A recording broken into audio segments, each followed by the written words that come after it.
The other thing is, I also talked about having business mentors. I think one of the most important things is to have mentors who uh, profess the same faith as you, because then you can walk the same journey with them. So, for example, one of the people that I really admire, who so is a businessman and is a pastor, is Pastor Morelli. Pastor Morelli is a very successful businessman. He's done a lot of business, and just so you know, I don't know if you know Muneni or not, Pastor Morelli is actually not paid a salary by Mavuno. Uh, but from his business, he's able to make enough to cater for his own personal needs and even give towards the church. So how does he do business? And there are times that I've actually reached out to him and told him, oh, there's this challenge that I am facing. How do you think I should address it? Now, I take his mentorship very seriously because I know the values that he has. He lives by the same principles that I am embodying, which are the principles that were laid down by Christ when he was here. So have mentors who are also professing the same faith as yourself.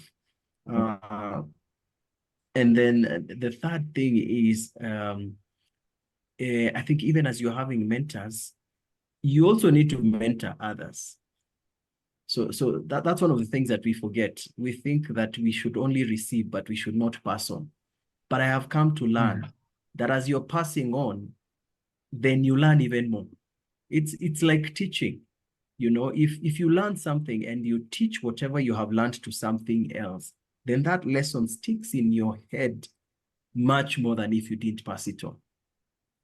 So as you're learning from your mentors, also pass on the same knowledge to the younger people, which is part of the reason Let why me when let me let me chip in there before I lose it or you go more than what I want to ask in that. You see now when you go say ahead. when we pass the mentorship or make also other people learn, at times someone can be insecure because you can ask yourself, I have this information. Yes, I know I have this, but I'm standing at what authority to give other people that information?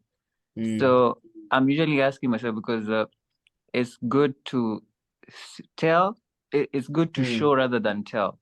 Because at times you might feel like I haven't achieved what it's said to, go out there and give information. Because people will ask me, you're giving us this information as who? What have you achieved for you to give us this information? So how can you explain that so that people might not feel inferior to give out that information? Yeah, I think the thing is, I think you're a choleric like me. I've not known you long enough to know which temperament you have, but I think you're a choleric like me. And one of the issues with cholerics is that we hold ourselves to such high esteem that sometimes we don't even realize it when we are successful. So someone might be looking at you and saying, oh, but Shaq, you run a factory and all these products. You're like, no, no, no. I haven't even achieved 10% of what I had intended to do. And therefore, I am not worthy of giving mentorship to anyone because I'm not where I think I should be. But one of the things that I've come to learn is where you are, there's someone who desires to be at that same place. Your 10% is someone else's 100%. So don't be afraid to mentor them, even if you're not at your 100%. Don't be afraid, because that small lesson that you'll give someone could be what will transform them to be the next, big business leader, whatever business they're getting into. The second thing is, I think sometimes we're afraid of passing on what we have because we feel, okay, this is my livelihood. If I tell people how I make money, then other people will start doing the same thing, and my business will collapse. That's the thing.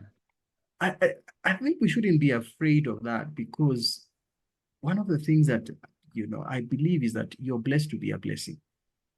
You're blessed to be a blessing, not to hold blessings. And therefore, if you know something that you think can benefit someone, go on and pass it. Of course, every business has secrets.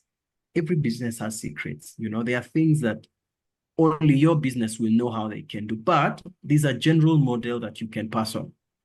So for example, if someone came to me and said, okay, Victor, I want to set up an advertising agency. How do I go about it? I can guide you. I will tell you, okay, Number one, you need to look for a business name, register the business. These are the different functions within a marketing or advertising agency. You need to recruit these types of people. This is how you do the business. That's the how, which is very, very general. It's like a car. All cars operate in the same way. A Mercedes, a Toyota, Nissan, whatever, they operate under the same principle. Say if it's a petrol engine, it operates the same generally. Yeah. But every manufacturer, has some little tweaks that they make, Now those are your business secrets, which you can keep, secret because for the sake of your business. But at some point, you will even have to pass on those ones and you won't feel anything when you're passing them on. You know why? Because you'll have grown to another level. Remember, I told you that you need to be versatile. You have to think about innovation as well. So if I'm to go back to the example of cars, EFI is technology that I think it's Toyota, if I'm not wrong. It's Toyota that introduced the electronic fuel injection system. At some point, it is only Toyota that was doing that. But the minute they jumped onto another innovation, now they pass this one on to all other manufacturers, I think right now the big buzzword in the automotive industry is EVs, electronic vehicles, and Tesla, as an example, they have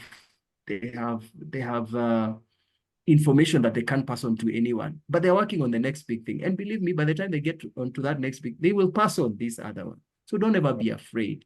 And the thing is, the more you give, the more Christ actually puts more in your cup. So your cup will never run dry. But if you don't give, exactly, it will always overflow. It will always overflow. You'll have even more than like you can take. Exactly. Exactly, because God knows, our God is not a mean God. He's not a selfish God. He's a God who loves us so much and gives us so much, and he expects that because we were created in his own image, we'll also embody the same, So if you're selfish, you'll be like, okay, then why do I have to keep on giving this shark guy if he just hoards everything I give him? But this guy called Monene, every time I give him, he passes on. He passes on. Therefore, let me give him so much. And by the way, you will never. Let me give you a very good example. When we started our tracking business, I remember we bought trucks and we started the tracking business as part of JNV Construction. We had a manager that we hired. Now, this manager, his responsibility was to ensure that, the fleet was well managed, kupanga kazi, kupanga madereva, and all those things. Yeah? That is what his job was. But I intentionally decided to expose him to the finance part of the business. So like at the end of the month, I would call him and I would tell him, actually, we started with weekly catch-ups, and I would call him and I would tell him, guy, all those jobs that we've been doing, this is how much money has come in. This is how much money has gone out, Therefore, because sometimes he would call me and he would tell me, oh, I have a client who is saying that he needs sand somewhere in Kitenge. How much should we charge? So I told him, therefore, the reason why I give you numbers, I don't just pluck them from the air. It is because I already know what my cost per kilometer is. Therefore, every time you tell me I have a client here, I ask you, how far is it in terms of, and I quickly calculate. And I know if my cost per kilometer is 1,000 shillings, if I charge this client 1,200, then 200 is my gross profit. So I remember this guy who is more experienced in the industry than I am came and told, oh my goodness, in all the years that I've been in this industry and I've worked with so many people who are tracked, no one has ever exposed me to this kind of information. And I told him, I'm so happy. And by the way, he's even older than me. This guy is even much older than me. So I told him, I'm so happy, at least I have passed on knowledge to you. Now, fast forward, 2 years later, the guy bought his own truck. He bought his own truck. He left our business and went and started his business. And he's doing very well. Did I feel bad? No, I actually blessed him. I told him, I am so happy that because of the information I gave you, you even had the courage to look for financing to buy a truck and to start the business. Right now, as we speak, the guy was telling me he's even bought land somewhere in Chuvi. He started, putting the material, and soon he's going to be a homeowner because of that business that he started, because I exposed him to some information. Now, had had I been mean with that information, that guy would still probably be where he was at that point. Yes. But it's also possible that God would not have blessed me to the level that he has blessed me now, because he has also continued to bless me beyond what I had imagined. So, parting short, you're blessed to be a blessing, not to hoard blessings. And the more you give, the more you receive. That's how Christ operates. I felt good when you said you're blessed to be a blessing, because I have a foundation called Recall More Foundation, and then the tagline is usually blessed to be a blessing.